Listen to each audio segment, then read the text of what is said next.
अस्सलाम वालेकुम फ्रेंड्स, उम्मीद करता हूँ आप खैरियत से होंगे। आज आपको बहुत ही प्योर चीज़ें आपको दिखा रहा हूँ और जिस भाई को भी चाहिए जो पहले रब्ता करेगा इंशाल्लाह उसको देंगे।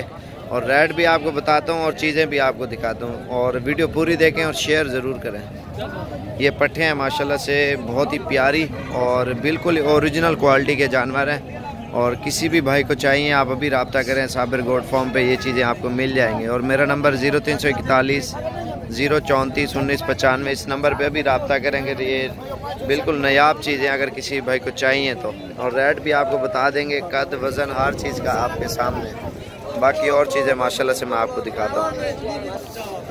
जैसे ये बच्चों वाली बकरी खड़ी है और दूसरी और भी चीज़ें मैंने आपको दिखानी है माशाल्लाह से। और ये छोटे बच्चे हैं और उसके बाद ये भी पट्ठे हैं माशाल्लाह से, और ये बड़े साइज़ में अल्हम्दुलिल्लाह। और जिस तरह का भी जानवर चाहिए ना अभी रब्ता करें, डीजी खान पहुँचे, अच्छी चीज़ें और सस्ते पैसों में। मेरा नंबर 0341 034 1995 0335 4746 487।